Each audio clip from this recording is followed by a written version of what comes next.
Hello students, this is a very quick lesson that looks at a specific subcategory of rhetoric called style or stylistics. And that's just to say we can take words and phrases and sentences and look at them more closely to see how they're arranged and put together to create or change meaning beyond what the words literally say themselves. So we know when you think of writing, you think of a writing style, and what we mean by style is something like how the tone or the artistic emphasis or little features of a way of writing changes the way it feels and what it means.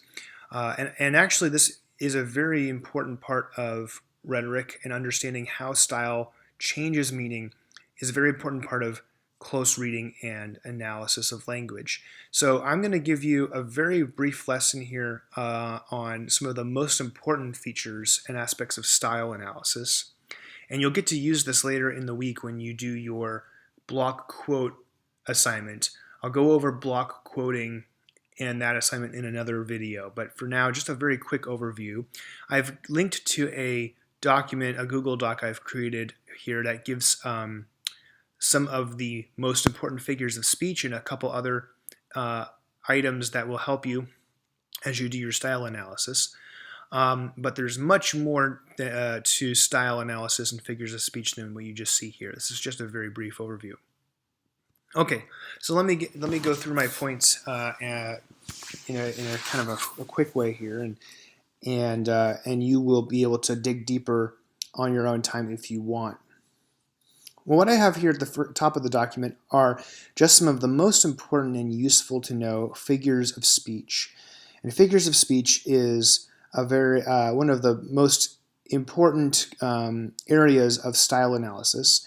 And figures of speech just refers to the idea that language is used often in a way that changes the literal meaning of words and phrases into something else, or shifts emphasis or meaning by arranging words in specific ways. Now, I haven't noted this here, but if you look up figures of speech, if you Google figures of speech, you'll see that traditionally, people divide figures of speech up into two. I've just put a bunch of them here all in one list, but typically they're divided into two categories: tropes and schemes. Tropes refer to figures of speech that change the meaning of words by by using words in non-literal ways, like irony or puns or metaphors. And then the other category is schemes, and schemes change the meaning of words by putting them in different arrangements, different word orders. Often it boils down to a matter of emphasis, but the point is that we can change the feeling and the meaning of words by using figures of speech. And like I said, there's a ton of them. There's quite a few. If I go to, for instance, the figures of speech page on Wikipedia, you'll see just how many figures of speech there are, schemes and tropes. They go on and on. There's hundreds of them. People over the centuries have studied these and created very long lists and books about how each of them work. And there's no need for you to memorize them, but I think it's interesting to try to identify them, and over time to get better at knowing more of them, even though they're kind of $9 words, and they're kind of fun to know. Here's just a few of the most important ones, though. I'm going to start with parallelism, because parallelism is really important to notice and to think about what it does and how it changes language. Parallelism, just like the geometrical concept, is talking about when language runs parallel to itself. What that means is that successive clauses or phrases are in the exact or very similar grammatical order, such that the reader can see a kind of pattern or a list of two or more phrases in a row that do the same thing. Right? The Declaration of Independence: we mutually pledge to each other our lives, our fortunes, and our sacred honor. 3 successive phrases that all start with the same word, our, and follow the same syntactic structure. Our lives, that's a noun. Our fortunes, that's a noun. And our sacred honor, that's a noun, honor. Sacred is an adjective. So there's a little variation in here, but the idea is that our ears can hear and our eyes can see that there's a 3-part pattern that forms this final phrase of this sentence. And you can look at these other 2 examples on your own time and see how parallelism works in those 2 examples. And it can get very elaborate. You can have entire sentences in passages that are parallel. Sometimes they can be tiny little lists like the one we just read from the Declaration of Independence. And sometimes they don't even use the same words. They just use the same patterns of syntax. But the point is that your brain picks it up. And when you hear the same pattern repeated, like a song, a loop in a piece of music, it creates a rhythm, and that creates emphasis or an intensification. And so you'll hear a lot of time writers will use parallelism when they want to put emphasis on something and to focus your attention on it. Another figure of speech is antithesis, which just takes 2 things that are opposing or contrasting and puts them together in a way that creates a distinction between them. Here in this sentence from Martin Luther King Jr., for instance, it is time to lift our national policy from the quicksand of racial injustice to the solid rock of humanity. All right, so he contrasts quicksand, a mineral that you can't put anything on because it is loose and you slip through it, to a solid rock, which is a very solid mineral that you can build things on, right? So these are opposing things. And just by putting these opposing ideas together like this, he's created a strong emphasis and made a distinction between 2 concepts. Racial injustice is like quicksand.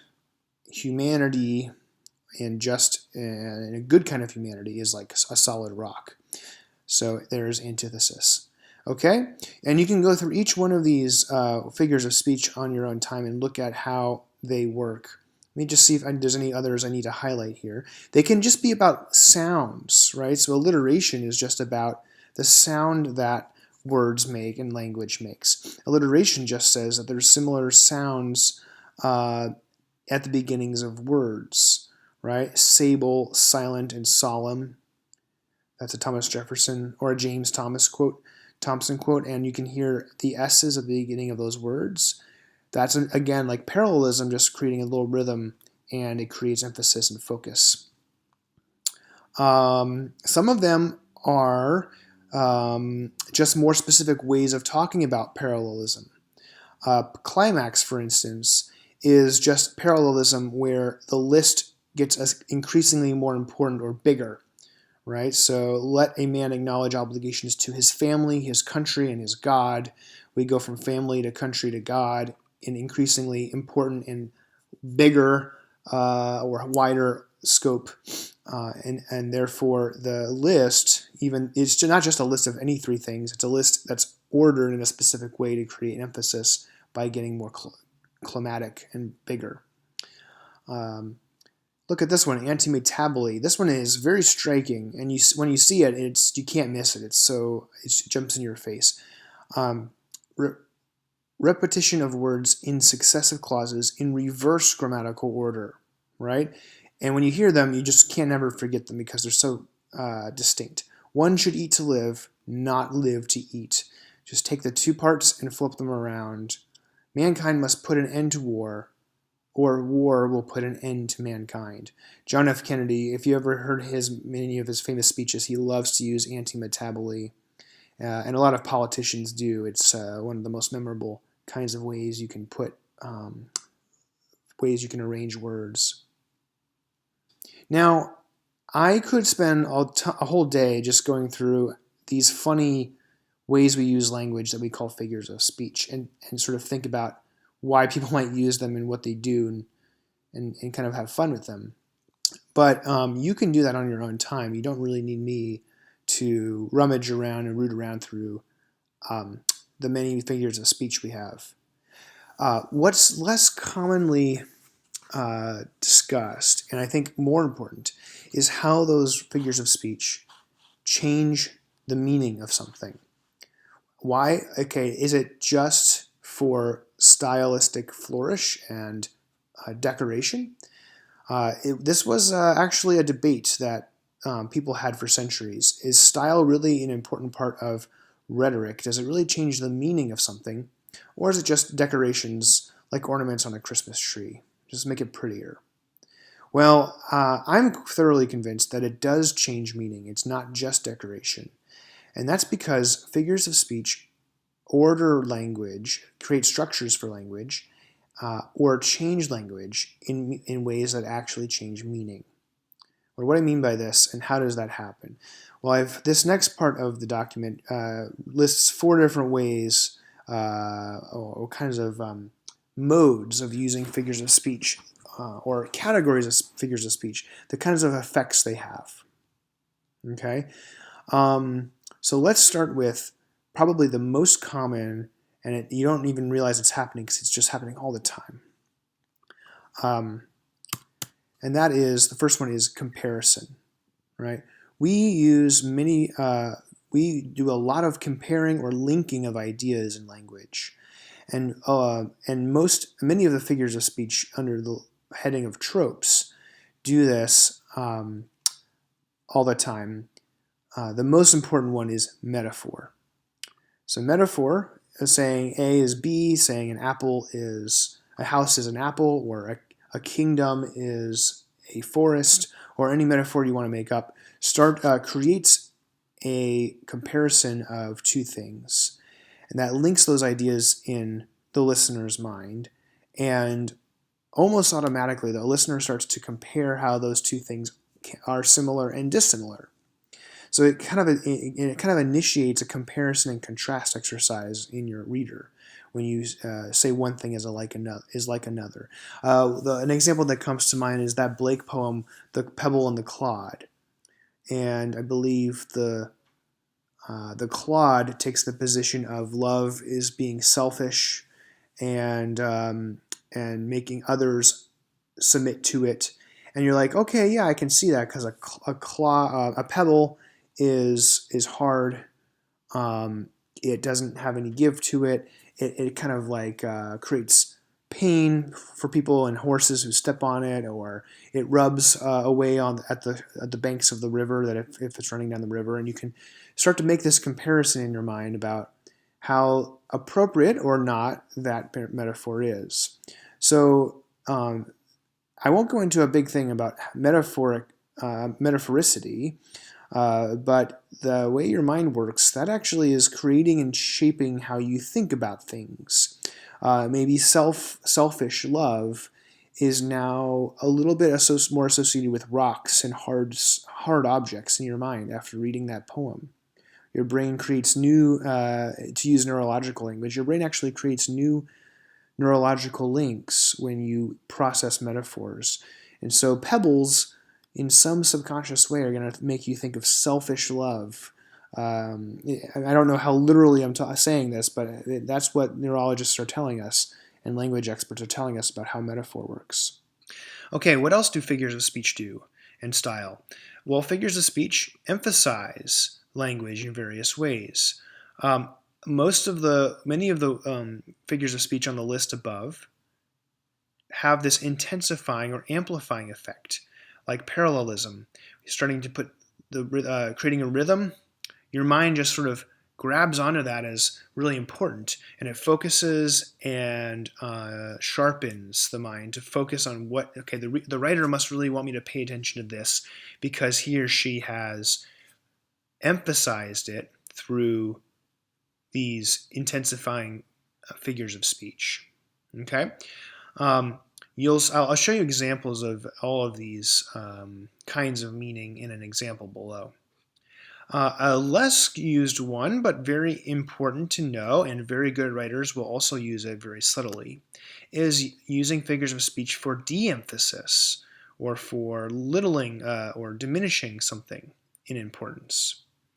All right, and that happens through one of 2 ways. Either a writer can use figures of speech in a way that dampens or distances something by making it a little more ambiguous, a little softer, a little less clear, or subordinating it in some way, grammatically or otherwise.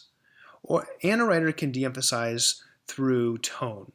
Often that happens through sarcasm or humor, where the writer seems to think something is funny, or through subtraction, by only kind of glossing over something, kind of omitting parts of it, or radically simplifying it. In other words, going over it quickly because it's not really that important, right? Kind of skipping over the details, just hitting the highlights because, well, it's not all that important.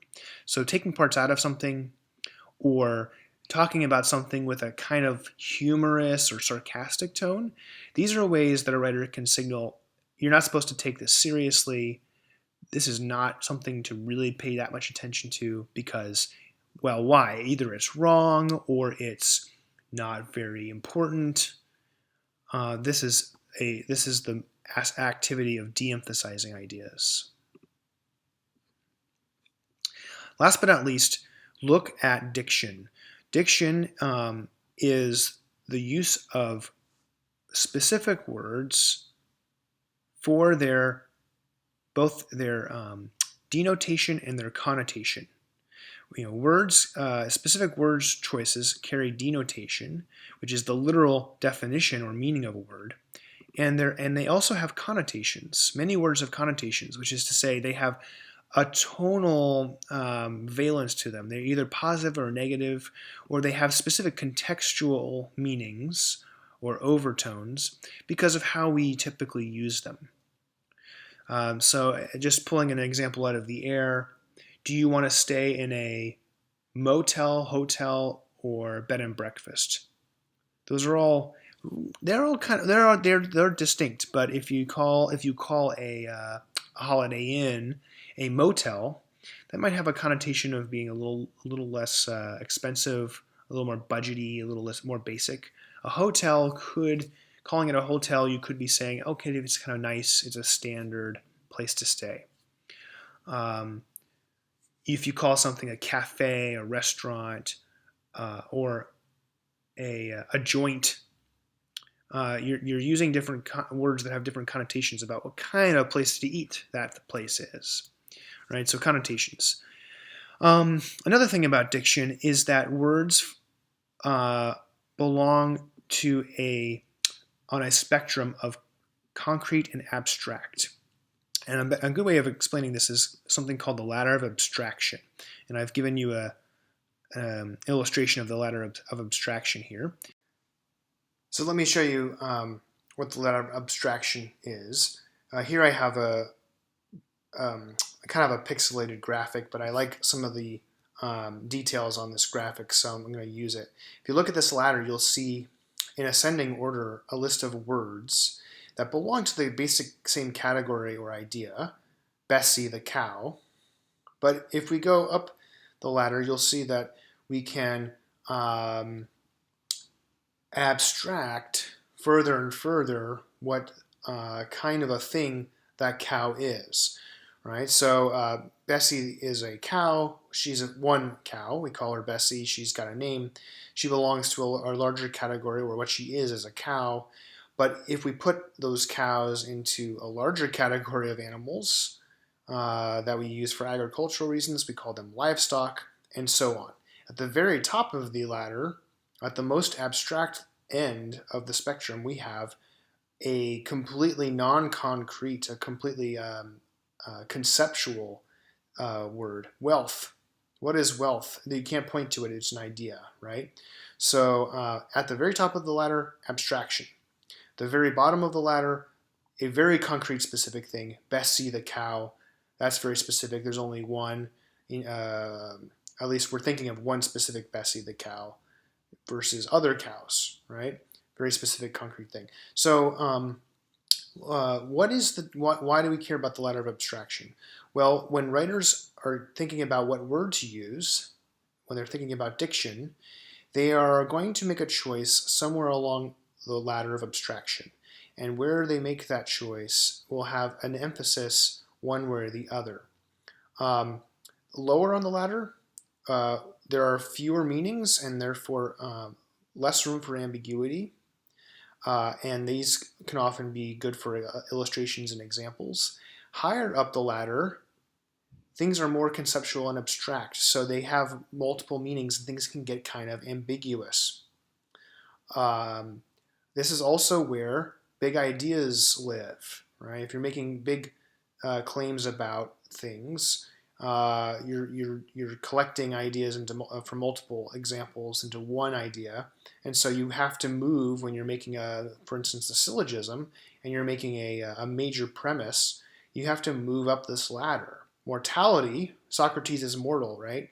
Mortal, the idea that people die, that lives up here. Socrates is one man, he lives down here, he's an example, right? So where a word lives on the ladder of abstraction will tell you the kind of emphasis and mode of thinking that a writer is in. Okay, so just to review very briefly, look for ways that language is being used to create comparisons, to emphasize and de-emphasize ideas, and look at diction and use that to help to think about connotations and levels of abstraction. I want to show you now one example of a close reading that is only looking at figures of speech and style to show you how much more detail you can get in an analysis by using these ideas. And I'm going to go back to that Festival of Rain article by Thomas Merton. I'm not going to go through all these examples on the document. You can read my comments, but just a few to help you get a sense of this. So, for instance, I notice in this first sentence that we have, or actually the first two sentences, that we have what is called an anadiplosis. An anadiplosis, if you remember from our list up earlier, is when one word shows up at the end of a phrase and then at the beginning of the next phrase, right? So Merton starts, I had better get this said before rain becomes a utility that they can plan and distribute. By they, I mean the people who cannot understand, etc. Right? So they shows up here and here at the end of the first sentence, at the beginning of the second sentence. So that's an anadiplosis. Here's another. Here's another figure of speech that you should recognize very quickly. Rain is a festival. Well, this is clearly a metaphor that Merton is using. He's calling rain a festival. Clearly, that's not literal. He wants to create a comparison of these two ideas, rain and festivals, and our minds already, as we think about that metaphor, start to see how those things might be similar or unsimilar. It's a very creative metaphor. It's very unusual. I've never heard anybody compare rain to festivals before. So this is very novel. It's very new and original. And Merton has our attention. He's going to kind of exploit that creativity, and he's going to diagram this metaphor for us a little bit and tell us what he means by this. But the point is that this is a metaphor, and he's going to use it to kind of link in a positive way our associations with festivals with rain. Let me do a couple of word choice things. Here is the word gratuity. And I say in my comments, in my analysis here, that gratuity is an interesting word to think about in terms of connotation, because gratuity, its denotation or its literal meaning is something like giving thanks, being grateful for something, but it's used most commonly, and one of its meanings is giving a tip, right? So when you leave a tip for a waiter or a waitress, right? So why would Merton choose what was going on with his word choice or his diction with that word? And I offer an idea or a guess over in my comments, right? Market. Market here is an example of metonymy, when one part of something stands for the whole. And so market here is, he's not literally thinking about a market like a marketplace where you buy and sell stuff. He's talking about what markets represent in the bigger picture of things. They represent the entire economic system of buying and selling, the whole entire business-minded world, right? Or you could even say an entire economic system like capitalism. He's thinking about the big, big thing. So metonymy, just one part. Now, only because you'll see lots of examples of emphasis in figures of speech here. Let me just show you one that's less easy to spot, and that's de-emphasis. So here he uses the phrase, I mean the people who cannot understand that rain is a festival. By they, I mean the people who cannot understand.